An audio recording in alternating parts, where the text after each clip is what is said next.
He abandoned the woman who saved his family's fortune for the woman he once loved. But that wasn't his biggest mistake. A wealthy English marquis believed he could keep both his wife and his former fiancée under the same roof. He thought one loved him too much to leave, and the other had waited too long to walk away. So he kept delaying the one decision that could have saved them all. What happened next didn't destroy his title. It destroyed his family. By the time he finally chose, both women were gone. And he realized that some decisions cannot wait forever. Before we continue, please take a moment to subscribe to the channel and let us know in the comments where you're watching from. We'd love to hear from you. Alexander Carrington thought he was choosing between love and duty. He did not realize he was making a decision that would haunt every year of his life. At 30 years old, the Marquis of Carrington stood at the head of one of England's oldest noble families. Yet behind the title lay a truth carefully hidden from society. The Carrington estate was sinking beneath years of reckless spending and disastrous investments made long before the responsibility became his. Every report placed before him ended the same way. Without a great sum of money, creditors would soon force the family to sell lands that had belonged to the Carringtons for generations. Alexander refused to believe there was no other answer. For weeks, he examined the estate accounts himself, dismissed costly projects, and met with bankers and solicitors in the hope of securing loans. None would lend enough to save Carrington Hall. The estate still possessed honor, but honor alone could not settle debts. His father watched him exhaust every possibility before finally speaking. "There is still one path left," the old Marquis said. Alexander already knew what he meant. Years earlier, Mr. Hartley, one of England's most successful industrialists, had proposed a marriage between his only daughter, Lady Lydia Hartley, and the Carrington heir. Lydia's family had built their fortune through manufacturing, while the Carringtons possessed what money could not buy, an ancient title and centuries of history. It was a practical alliance, one that came with a substantial dowry carefully protected by a marriage settlement drafted by trusted solicitors. The immediate portion alone would rescue the estate from ruin. Alexander had refused the offer without hesitation. His heart already belonged to Matilda Beaumont. Matilda was not merely the woman he intended to marry. She was the woman with whom he had imagined growing old. Their engagement had been celebrated by both families, and no one doubted she would one day become Marchioness of Carrington. She possessed beauty that drew every eye in a ballroom, but it was her confidence and sharp mind that had first captured Alexander's admiration. She challenged his opinions without disrespect and understood the burdens carried by a man born into responsibility. His father placed a ledger on the desk between them. "If you marry Matilda," he said quietly, "the estate will fail. Hundreds who depend upon these lands will suffer. Generations of Carringtons built this house. It will end with you." Alexander remained silent. Then his father spoke the words that settled the matter. "One sacrifice will save generations of Carringtons." Those words stayed with Alexander long after the conversation ended. He walked through the estate he had known since childhood, passing tenant cottages, grazing fields, and the servants who greeted him with quiet respect. They trusted him to preserve everything his family represented. He could not ignore that trust. When Alexander asked Matilda to meet him, she greeted him with the easy smile of a woman expecting to discuss wedding plans. That smile disappeared the moment she saw his expression. "What has happened?" she asked. He answered with painful honesty. "I cannot marry you." She searched his face, certain she had misunderstood. "You cannot, or you will not. The estate is failing. My family needs an alliance I cannot refuse." For a long moment, Matilda said nothing. Then she asked the question that mattered most. "And if there were no debts, I would marry you tomorrow." A tear gathered in her eye, though it never fell. "Then it is not your heart that has changed. No, it is your courage." The words struck harder than anger ever could. Alexander reached for her hand, but she stepped back. "I will not become the hidden woman in another woman's marriage," Matilda said with quiet dignity. "If you choose duty, then live with it. Do not ask me to wait while you hope life becomes kinder." She removed her engagement ring and placed it in his hand. Neither of them raised their voice. Neither blamed the other for the circumstances that had brought them to that moment. Their farewell was all the more painful because love remained between them. Matilda left without looking back.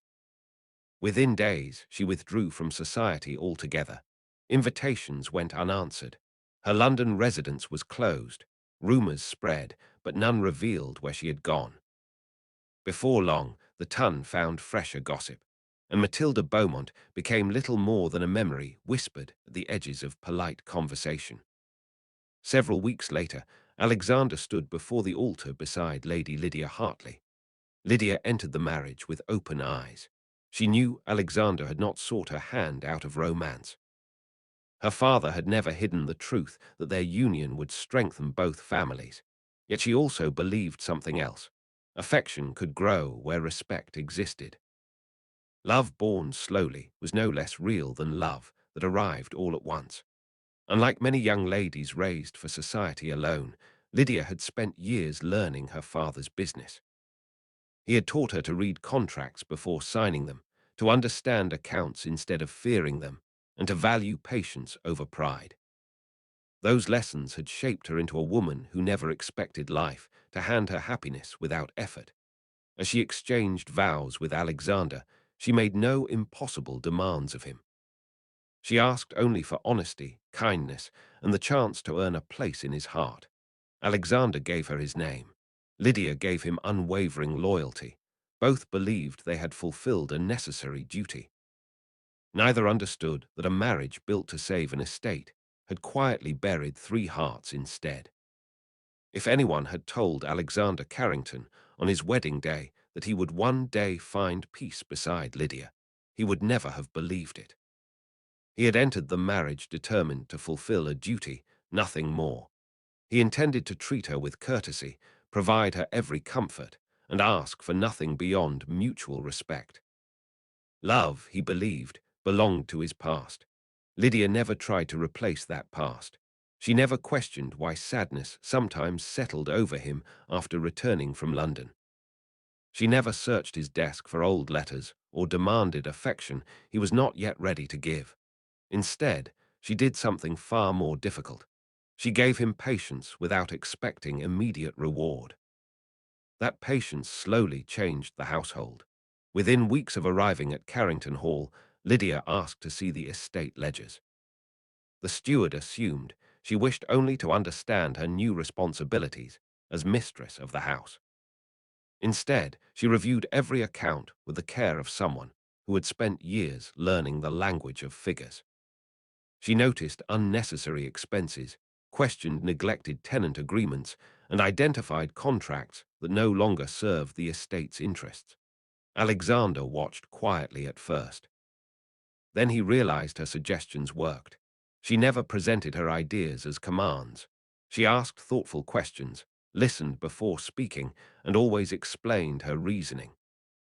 Even when Alexander disagreed, he found himself considering her advice long after their conversations ended. For the first time since inheriting the estate's burdens, he no longer carried them alone. Their partnership extended beyond account books. They visited tenant farms together, speaking with families whose lives depended upon the estate. Lydia remembered names after a single meeting.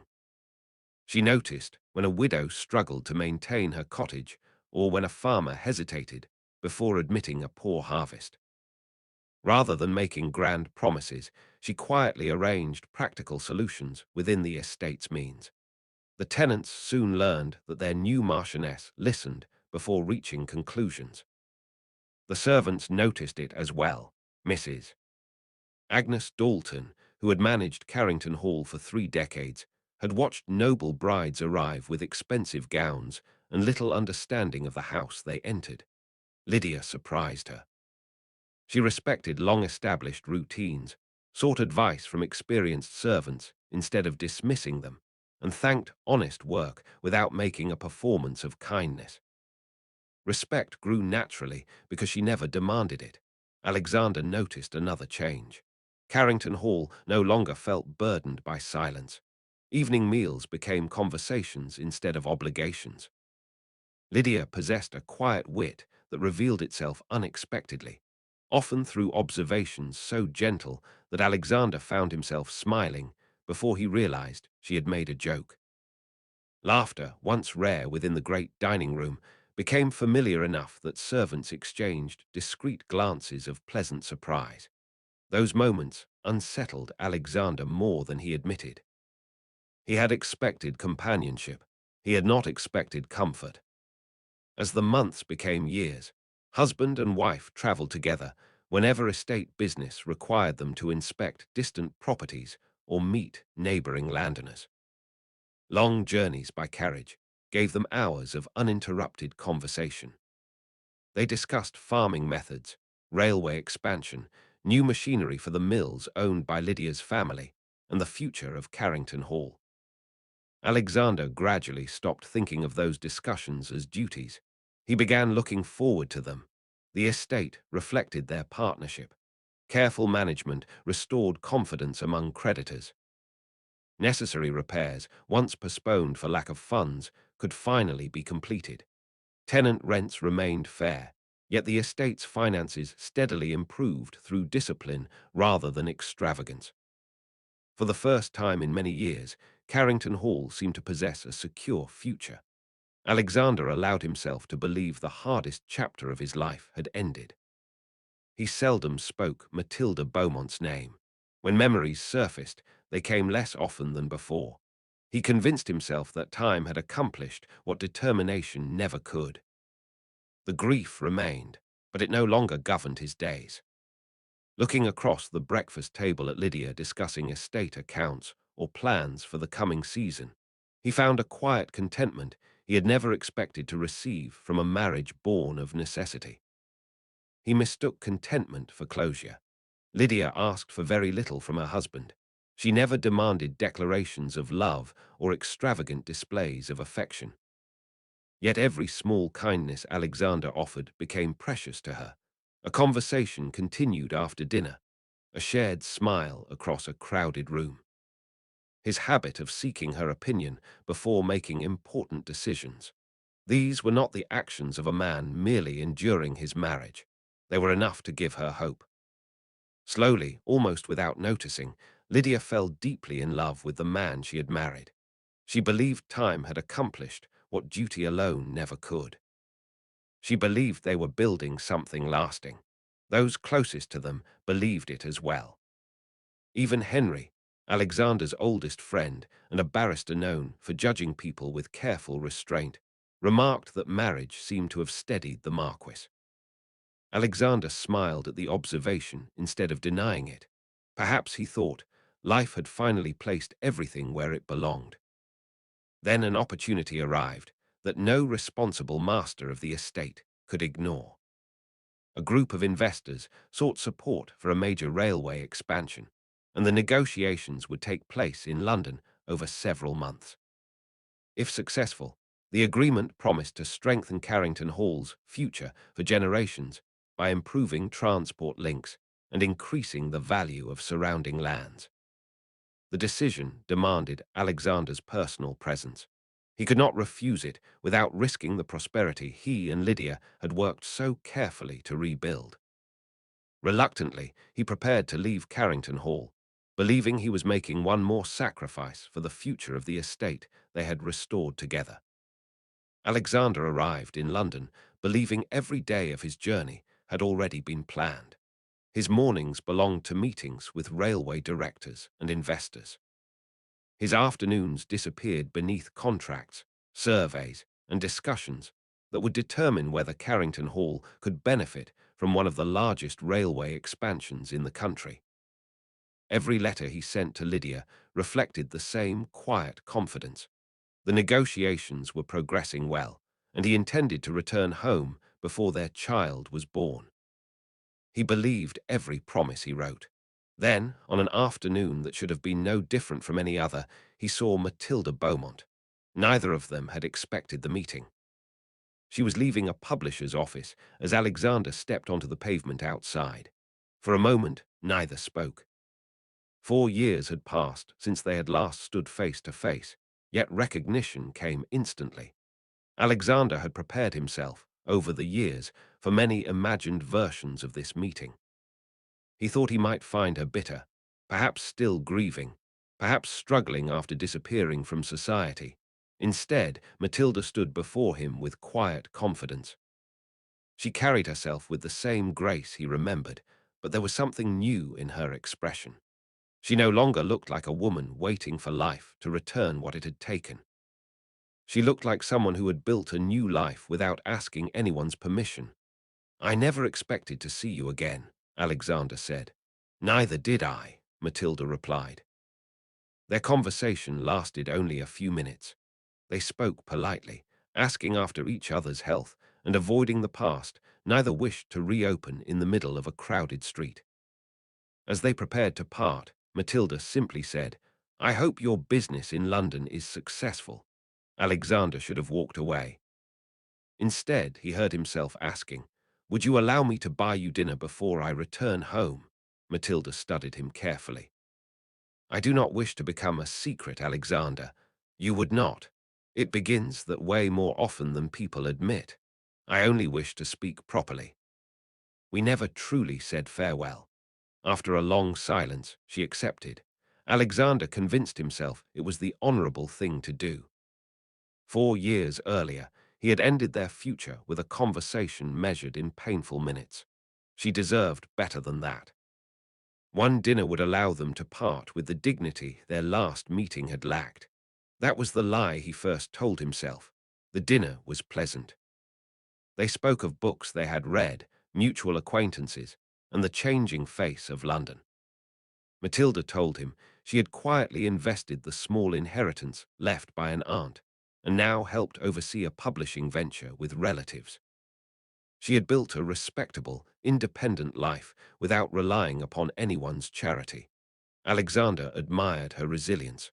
When the evening ended, he believed the past had finally been laid to rest. Then, several days later, he received a note. Matilda thanked him for the evening and wished him success in his negotiations. He replied. There was no reason not to. Letters became another conversation. When schedules permitted, they met again. Then once more. Each meeting seemed harmless because neither intended it to become dangerous. Alexander never spoke falsely about his marriage. He told Matilda that Lydia had proved herself a remarkable wife and partner in restoring Carrington Hall. He admitted he respected her deeply. Matilda listened without interruption. Finally, she asked the question Alexander had quietly avoided. "Do you love her?" He hesitated, not because he wished to deceive Matilda, because he did not fully understand the answer himself. "I care for her," he said at last. Matilda lowered her eyes. "And me," the silence that followed answered before Alexander could. Old affection had never truly disappeared. It had simply been buried beneath duty, distance, and the hope that time would finish what sacrifice had begun. That hope had been mistaken. The distance between them grew smaller with every meeting, until restraint finally gave way to longing they had both believed was behind them. When Alexander crossed that line, he knew exactly what he had done. He did not blame loneliness. He did not blame London. He did not blame Matilda. The choice had been his. In the weeks that followed, ending the relationship became harder than beginning it. Every time Alexander resolved to say goodbye, Matilda looked at him with the trust of someone who believed fate had finally offered them a second chance. Every time he promised himself it would be their last meeting, another conversation followed. He told himself he only needed a little more time to decide what must be done.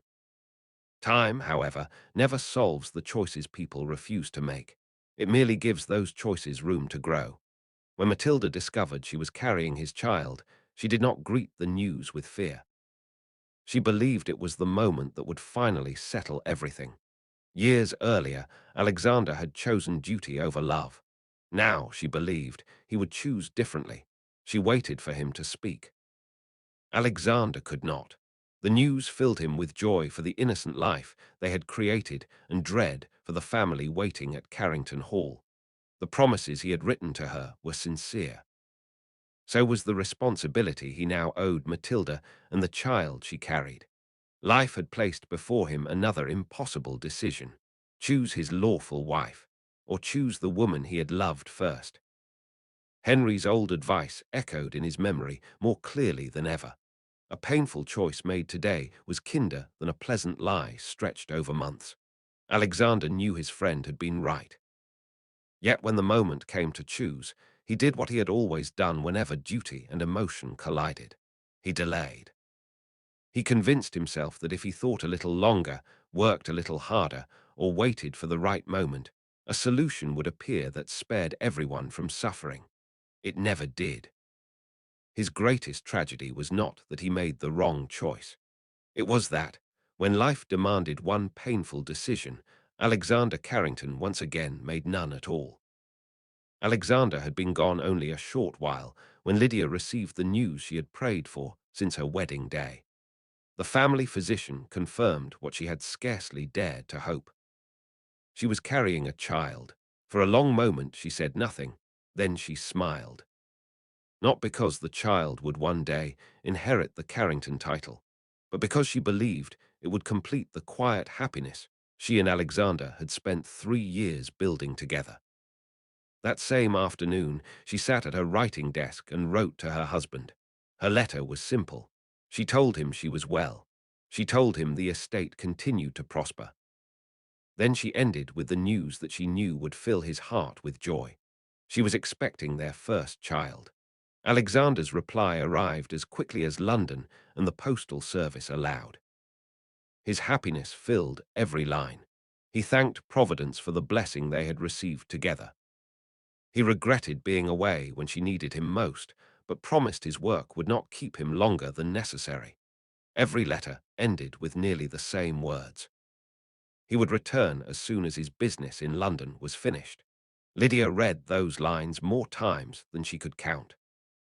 She folded every letter carefully before placing it inside a polished wooden box she kept beside her bed. Whenever loneliness settled over Carrington Hall, she opened the box again. She never doubted the sincerity behind his words because every letter sounded like the husband she had come to know over the past 3 years. She counted the weeks by his handwriting. As her child grew, so did the estate's daily demands. Lydia continued overseeing the household despite repeated requests from Mrs. Agnes Dalton to rest more often.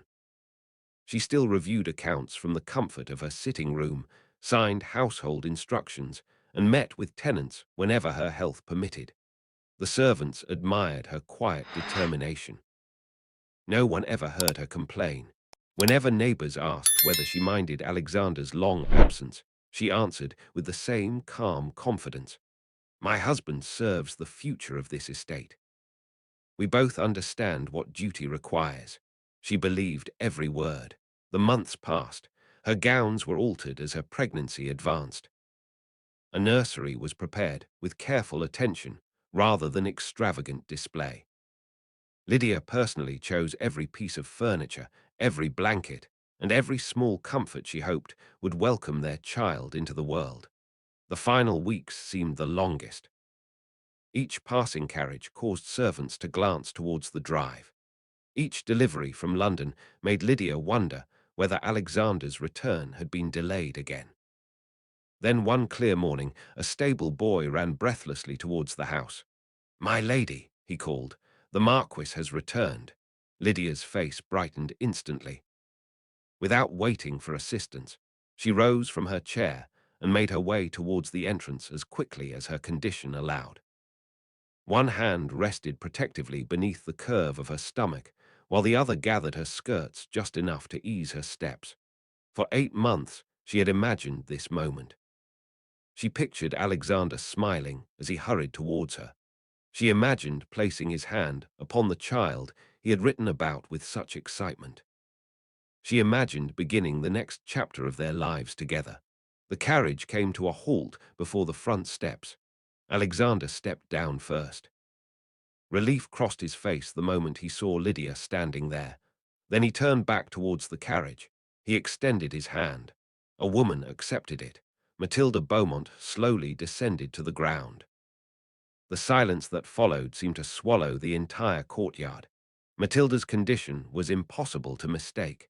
She, too, was expecting a child.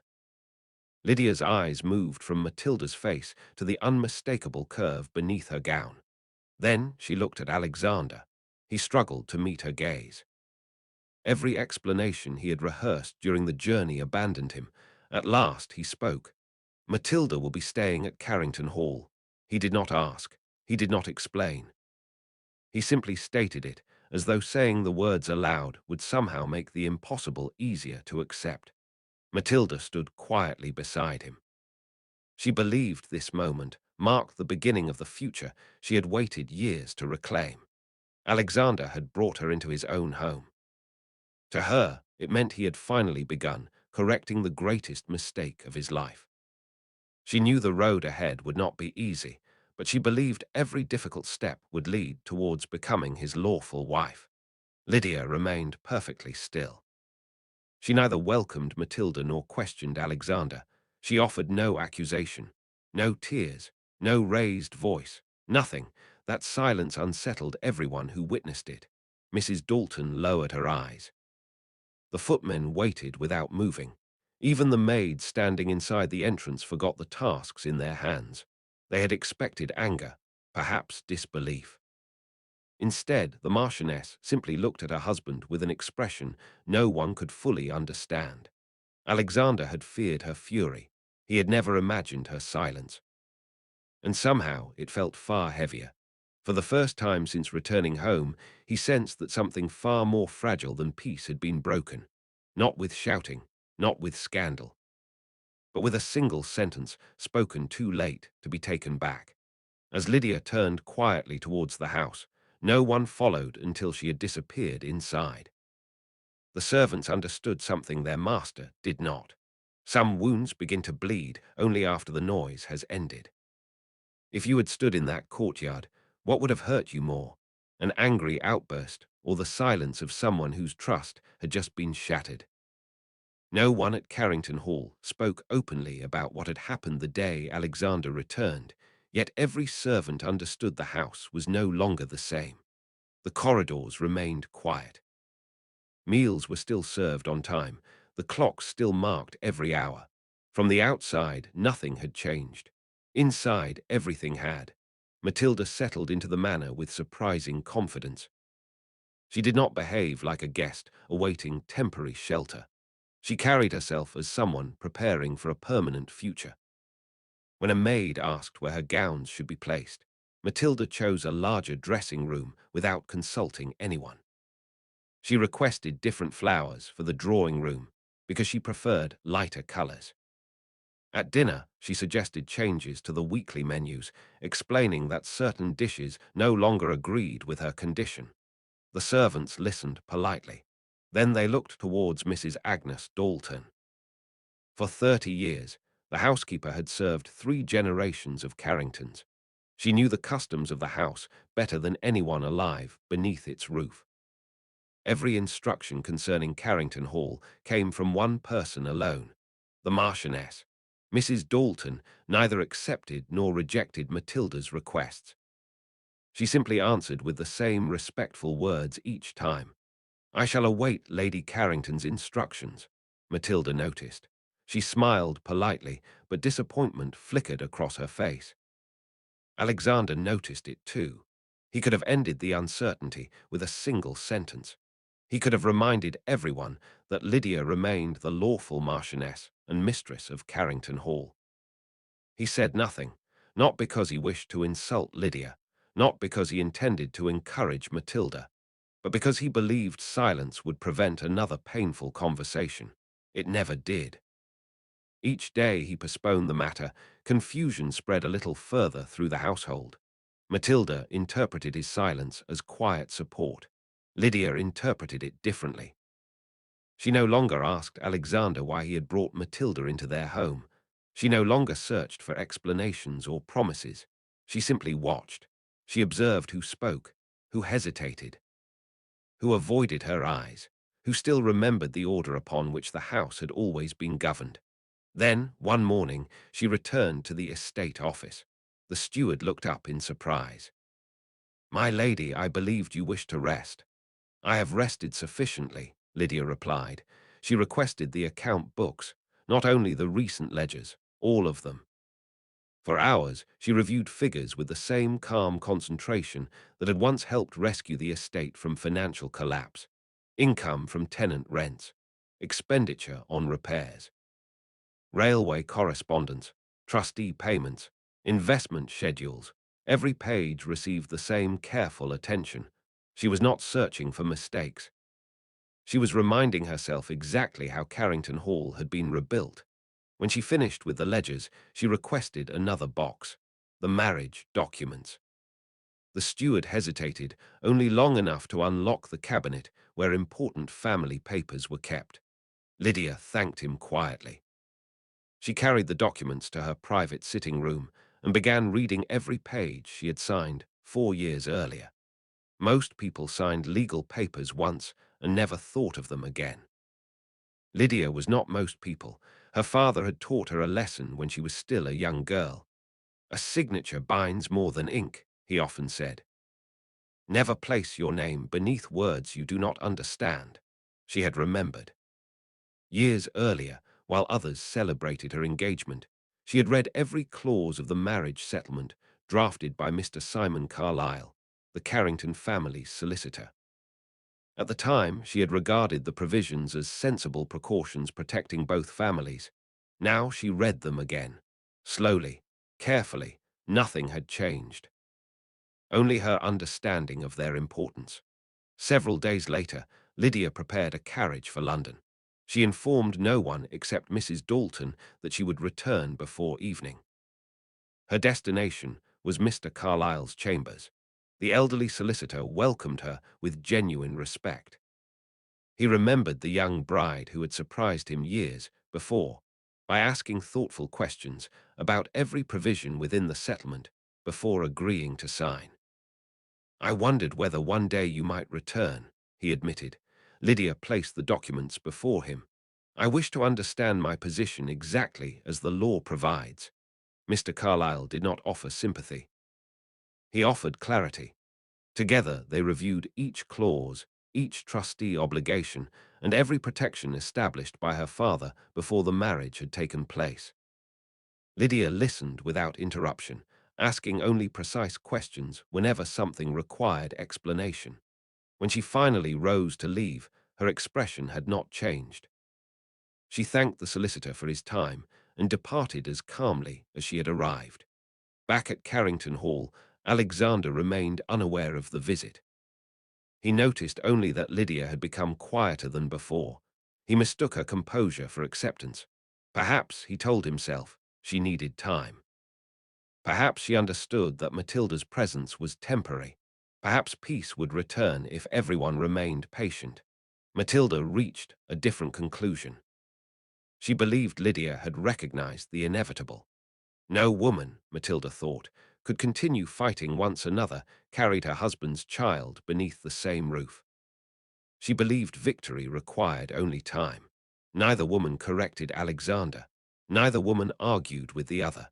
Yet beneath the silence, one was building expectations. The other was preparing decisions. Only one of them truly understood the difference. Alexander had spent his life believing difficult choices became easier if postponed. He never noticed that while he delayed making his own decision, Lydia had quietly begun making hers. Tell me honestly, when someone suddenly becomes silent after a deep betrayal, do you believe they have given up? Or are they simply deciding what comes next? Alexander Carrington had spent his entire life believing that time could soften every hardship. If two people were angry, they would calm down. If a difficult conversation was postponed, the right words would eventually appear. If patience had carried him through one crisis, surely it would carry him through the next. It was the greatest mistake of his life. Weeks passed after Matilda arrived at Carrington Hall, and no open quarrel disturbed the house. Lydia remained courteous. Matilda remained hopeful. The servants performed their duties with the same precision they always had. To Alexander, the silence felt like progress. He convinced himself that everyone was slowly adjusting. He still dined with Lydia when household matters required discussion. She answered every practical question with calm efficiency. She never mentioned Matilda unless absolutely necessary. She never asked him where he had been in London or demanded an explanation for the child Matilda carried. Alexander mistook her composure for forgiveness. Matilda also remained patient. She no longer pressed him every day about the future. She believed that bringing her beneath the roof of Carrington Hall had already answered the greatest question. In her mind, Alexander simply needed time to arrange matters honorably. Both women stopped asking. Alexander welcomed the quiet. For the first time since returning from London, he allowed himself to believe he had found a path that spared everyone from greater pain. His reasoning seemed almost sensible. Lydia loved him too deeply to abandon their marriage. Matilda had waited 4 years for another chance and would not walk away now. Their children would grow up knowing one another. In time, the bitterness would fade. Life would settle into a new rhythm. He never realized that peace built upon silence is often the calm that comes before irreversible change. Freed from the urgency he had once felt, Alexander turned his attention back to the future of the estate. He resumed discussions with builders about planned improvements and even instructed the nursery staff to prepare another room for the child Matilda expected. He told himself he was simply accepting responsibility. Every child deserved proper care. He failed to consider what that decision would mean to Lydia, a second nursery, under the same roof. For another woman's child, he gave the instruction without malice, but kindness without wisdom can wound as deeply as cruelty. When Mrs. Dalton received the order, she inclined her head without comment. Yet after leaving his study, she paused in the corridor longer than usual. In 30 years of service, she had witnessed grief, illness, financial hardship, and mourning. She had rarely seen a master misunderstand his own household so completely. While Alexander arranged rooms for tomorrow, Lydia quietly examined the past. The marriage settlement remained open upon her writing desk. Every clause she had carefully read before her wedding now carried a meaning far greater than it had 4 years earlier. She remembered her father's words with perfect clarity. A marriage built upon trust should never fear honest protections. At the time, she had thought he spoke only as a cautious businessman. Now she understood he had also spoken as a father. Mr. Carlyle had explained every provision without embellishment. The Hartley family had never handed over Lydia's entire dowry as an unconditional gift. A substantial sum had been invested immediately to rescue Carrington Hall from financial collapse. The remaining capital, however, was placed under the care of independent trustees according to the marriage settlement. Those trustees had continuing obligations. So did Alexander. As long as the marriage remained intact under the agreed conditions, further funds could be released for approved improvements to the estate, railway developments, agricultural modernization, structural repairs, long-term investments designed to restore Carrington Hall over many years rather than all at once. The arrangement protected both families. It rewarded responsible stewardship. It also anticipated the possibility that the marriage might fail through the husband's misconduct. Should Alexander commit adultery and Lydia seek a legal separation, the trustees possessed clear authority. They could suspend all future funding promised under the agreement. They could require repayment of outstanding sums advanced under specific conditions. They could refuse every request for additional capital connected to the settlement. Nothing about those provisions was hidden. Nothing had been added later. Alexander had simply never troubled himself to understand the papers he had signed. Lydia had. She closed the document gently. For several minutes she sat without moving. She did not smile. She took no satisfaction from what she had learned. The settlement was not a weapon, it was protection. Protection her father had quietly placed around her years before either of them could have imagined why she might need it. Outside her window, work continued across the estate. Labourers measured ground for improvements planned months earlier. Builders waited for contracts to be approved. Merchants expected payments already discussed. Every project assumed one thing: that Hartley money would continue to flow as it always had. Alexander believed those funds were part of the estate's future. He never imagined they depended upon a marriage he had already broken. For the first time since Matilda entered Carrington Hall, Lydia understood that she did not need anger to defend herself. She needed only the courage to stop protecting the man who had broken his vows. Alexander still believed time would solve every problem. He never considered that time had already run out. Sometimes the greatest danger is not the enemy we can see, but the warning we choose to ignore. Tell me, do you think Alexander's downfall began the day he met Matilda again? Or the day he convinced himself that silence meant everything was under control? Alexander did not realize the day his life began to unravel. There was no shouting, no public scandal, no dramatic confrontation that echoed through Carrington Hall. The end of his marriage began with a single decision Lydia made without asking anyone's permission. She instructed Mr. Simon Carlyle to begin the legal steps for a separation. Nothing more, nothing less. When the trustees received the necessary documents, they acted exactly as the marriage settlement required. They were not punishing Alexander. They were carrying out a legal obligation agreed upon years before the wedding. The flow of Hartley capital into the Carrington estate stopped immediately. Projects awaiting their next stage of funding were suspended. Builders received notice that further work could not continue. Suppliers who had extended credit, expecting future trustee payments, quietly withdrew. Bankers who had approved loans based upon those projected investments requested new guarantees. Alexander sat in his study reading letter after letter, each one carrying another difficulty. A construction firm could no longer continue work. A lender wished to review existing agreements. An investor postponed negotiations until the estate's financial position became clearer. None of them mentioned scandal. None condemned his private life. They simply responded to money that no longer existed. For the first time, Alexander asked to see the marriage settlement he had signed years before. He read every page. Then he closed his eyes. Everything Lydia had done was lawful. Everything had been written there from the beginning.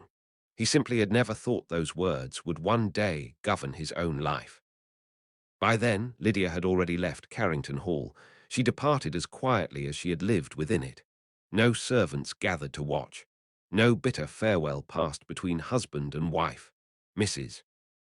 Dalton stood at the entrance and bowed respectfully as the carriage departed. The nursery Lydia had prepared for her child remained exactly as she had left it. Nothing had been disturbed. Nothing had been taken except what belonged to her and the child she carried. Alexander watched the carriage disappear until it became impossible to see. Only then did he understand that silence had never meant surrender. It had meant farewell. For several days, he buried himself in work, believing the estate's growing difficulties demanded all his attention. Eventually, another truth became impossible to ignore. Matilda was still waiting. She had stood beside him through months of uncertainty because she believed every promise he had made. Now, with Lydia gone, nothing remained to prevent the future Matilda had expected. Alexander found her in the morning room. For a long moment, neither of them spoke. Finally, he broke the silence. "I should have acted sooner." Matilda looked at him steadily. "Yes, I want to make things right," she waited. "I want us to marry." Years earlier, those words would have been everything she had longed to hear. Now they arrived after too much waiting, too many promises, and too many opportunities already wasted. She lowered her eyes before speaking. When did you decide? Alexander hesitated. The day Lydia left. Matilda gave a faint, weary smile. That is precisely the problem, he frowned. I spent 4 years believing you had been forced to choose duty over love, she continued. When we met again in London, I believed fate had given us another chance.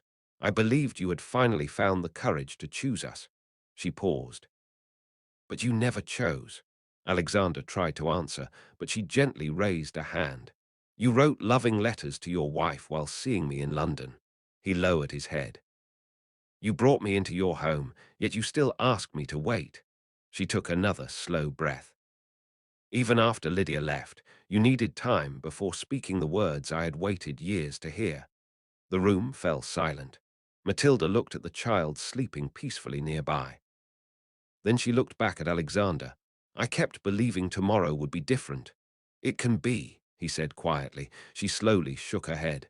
No, Alexander. There was no anger in her voice. Only acceptance. The problem was never another woman standing between us. She met his eyes one last time. The problem was that every time life asked you to choose, you waited until the choice no longer mattered. She gathered her child into her arms. I will not spend the rest of my life waiting for another tomorrow. Alexander did not stop her. Perhaps, for the first time, he understood that promises spoken too late carry very little weight. Matilda left Carrington Hall without looking back. The house became quieter than it had ever been. Business continued because great estates rarely stopped moving altogether. The title remained. The Carrington name remained. The ancient walls still stood. Yet every corridor reminded Alexander of someone who was no longer there. The nursery Lydia had prepared remained empty. The room intended for Matilda's child was never occupied. Letters he wrote received no reply. At last, Alexander made the decision he had avoided for so many years. He chose one woman. But both women had already chosen lives that no longer included him. He had not lost them because he loved too little. He lost them because he believed love could survive without courage. Do you think Lydia made the right decision by walking away, or would you have given Alexander one last chance? Let me know in the comments. Sometimes the greatest mistake isn't making the wrong choice. It's waiting so long to make one that you lose everything worth choosing.